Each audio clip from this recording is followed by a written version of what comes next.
ETF index mutual funds నేర్చుకుని stock మార్కెట్లో రాణించాలనుకుంటున్నారా? వెంటనే ఈ నెంబర్కి కాల్ చేయండి. కేవలం వారం రోజుల్లో పెట్టుబడి పెట్టి దాని మీద రిటర్న్స్ పొందడం జెలా. సో అదేనండి నేను చెప్తున్నది ఐపీఓ గురించి, ఇనిషియల్ పబ్లిక్ ఆఫరింగ్. ఒక కంపెనీ ఫస్ట్ టైం కనుక స్టాక్ మార్కెట్లో లిస్ట్ అవుతుంది అంటే దాన్ని మనము ఐపీఓ అంటాం అనమాట. దీని ద్వారా డబ్బుల్ని తెలివిగా కనుక మీరు పెట్టుబడి పెట్టినట్లయితే బాగా సంపాదించవచ్చు, ఎక్కువ రిటర్న్స్ కూడా రావడం జరుగుతుంది. అయితే రీసెంట్ టైమ్స్లో మనం చూస్తూ ఉన్నట్లయితే చాలా ఐపీఓస్ అయితే వస్తూ ఉన్నాయి. వారానికి మినిమం 3 వస్తున్నాయి. సో దీని మీద రిటర్న్స్ కూడా అంతే చక్కగా వస్తున్నాయి. అసలు ఐపీఓలో తెలివిగా ఎలా పెట్టుబడి పెట్టుకోవాలి, అట్ ది సేమ్ టైం ఎలా రిటర్న్స్ పొందాల్సి ఉంటుంది, అసలు ఐపీఓ మార్కెట్ అనేది ఎలా ఉంది గత 3 సంవత్సరాలుగా, దీనికి సంబంధించి ఇవాళ మనతో చెప్పడానికి ఇవాళ మనతో ఉన్నారు business analyst, at the same time Hyderabad angels director Ratnakar Samvedam గారు. సో వారి మాటలోనే అడిగి తెలుసుకుందాం. సో హాయ్, హలో, నమస్తే, welcome to business bars with Raju Pasupuleti on Suman TV.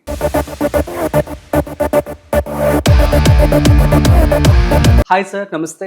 నమస్కారం సార్, ఎలా ఉన్నారు? బాగున్నాను sir, actually IPO initial public offering చాలా మందికి కూడా దీని గురించి ఐడియా లేదు. స్టాక్ మార్కెట్ అంతే తెలుసు, అదేవిధంగా మ్యూచువల్ ఫండ్స్ ఇన్వెస్ట్మెంట్ చేయొచ్చు అని చెప్పి అనుకుంటూ ఉంటారు.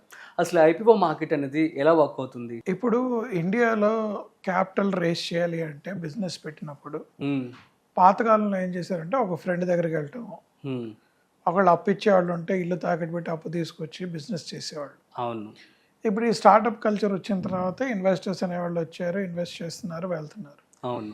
అయితే కొన్ని companies which was running traditionally for some time, but they also need larger capital. కొన్నిసార్లు ఆపర్చునిటీస్ చాలా బాగా వస్తున్నాయి, బట్ అక్కడ క్యాపిటల్ రిక్వైర్మెంట్ కావాలి.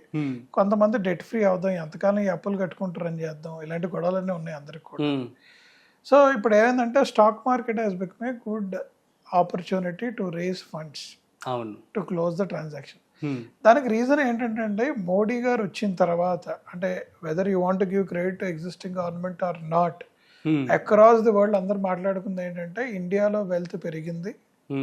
అండ్ ఈరోజు 2014 నుంచి 2025 దాకా చూసుంటే టుడే స్టాక్ మార్కెట్కి 20 crores plus demat accounts open అయ్యాయి.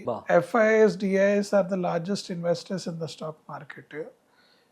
ఎవరో అనలిస్ట్ రాశాడండి, అది నిజం అబద్ధం నాకు తెలియదు.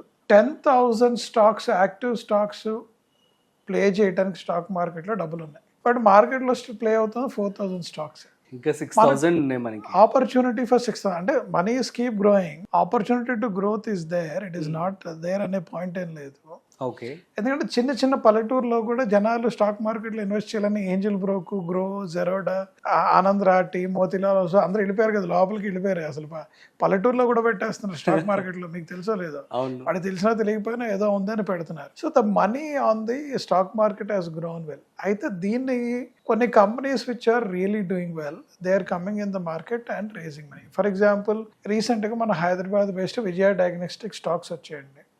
600 రూపాయలకి వాళ్ళు ₹1 తీసుకోలేదు కంపెనీలో. వాళ్ళు ఒకటే అన్నారు, మాకు ఇన్వెస్టర్ డబ్బులు పెట్టాడు, వాడిని ఎగ్జిట్ చేయడానికి వస్తున్నాము. రెండోది మాకు కూడా కొద్దిగా డబ్బులు చేసుకుందామని వాళ్ళు 650 crores ఫండ్ రేస్ చేశారు ఫ్యామిలీ పరంగా. Okay. Stock came at 600, came down to 300. మొదట్లో ఎవరికి అర్థం కాలేదు ఎందుకు ఈ స్టాక్ పడిపోయింది, 300కి 600 రూపీస్ స్టాక్ అనుకున్నారు. ఈ రోజు అదే స్టాక్ లో 1,100 రూపీస్ ఉందో మీరు చూడండి. The reason is diagnostic business is highly profitable, they are expanding the base, revenue is growing. Stock మార్కెట్లోకి వెళ్ళిన తర్వాత విజయ డయాగ్నోస్టిక్ స్టాక్ ఒకటి ఉందని కొన్ని కోట్ల మందికి తెలిసింది. వాళ్ళు ఎక్కడికి ఎక్స్పాన్షన్కి వెళ్ళినా బ్రాండ్ రీకాల్ అయ్యి వాల్యూ పెరుగుతుంది. నేను అదే అంటున్నాను, అంటే ఇది ఒక first 2 years of the IPO they are going to do well. అలానే హైదరాబాద్ బేస్డ్ పవర్ మెక్ కానివ్వండి, మొన్న వచ్చింది సాయి లైఫ్ సైన్సెస్ కానివ్వండి, they are all done well. మీరు వెళ్ళి స్టాక్ చూసుకోండి. ఓకే. సో నేనేమంటున్నానంటే ఇప్పుడు ఎగ్జిస్టింగ్ స్టాక్స్ అంటే ICICI, HDFC, రిలయన్స్ ఇవన్నీ చూస్తున్నాం మనం రెగ్యులర్గా. అవి ఏంటంటే స్టేబుల్, ఇంకా వాళ్ళు స్టాక్ మార్కెట్కి వచ్చారు, యాక్టివిటీ నడుస్తుంది, గ్రోత్ ఉంటుంది. But somebody is not expose to stock market, they came newly in to the stock market. అందులో ఇన్వెస్ట్ చేస్తే fundamentally strong, they are going to do well. అంటే మీరు ఒకటి కూడా చెక్ చేయాలి, వాడు దొంగ మంచి అన్నది కూడా చెక్ చేయాలి. ఎగ్జాక్ట్లీ. ఇప్పుడు అటర్న్స్ అంటే ఇంతకుముందు జొమాటో మీరు చూడండి, వాడు 68 రూపాయలకి వచ్చాడు, 36కి పడింది, ఇప్పుడు 300కి వెళ్ళింది. 10 times growth in last 3 years. Zomato వచ్చి 3 years అయింది. ఎవరైనా ఎక్స్పెక్ట్ చేశారా? లేదు. So opportunities are growing. ఎందుకంటే స్టాక్ మార్కెట్లో లిస్ట్ అయిన తర్వాత one of the positive thing which you have to observe is the brand of that company is growing. ఎందుకంటే రోజు పేపర్లో రాస్తాడు ఈ స్టాక్ ఉంది ఈ స్టాక్ ఉంది, జనాలు అది చూడటం అంతకుముందు ఎవరు తెలియదు.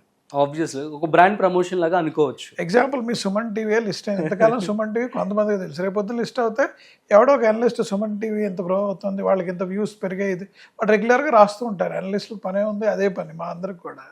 రాస్తుంటే ఓ సుమన్ టీవీ ఒకటి ఉందని చూడటం మొదలు పెడతారు, ఒక్కళ్ళు ఇద్దరు 100 సుమన్ టీవీకి కూడా అడ్వాంటేజ్ అవుతుంది ఐపీఓకి వెళ్తే. సో నేనేం రిక్వెస్ట్ చేస్తానంటే త్రూ దిస్ ఛానల్, ఐపీఓ మార్కెట్లో కొన్ని స్టాక్స్ బాగా వస్తున్నాయి. నిన్న హైవే అని మొన్న ఒకటి వచ్చింది company, they are doing only road projects, but stock list అయిన తర్వాత 75% గ్రోత్.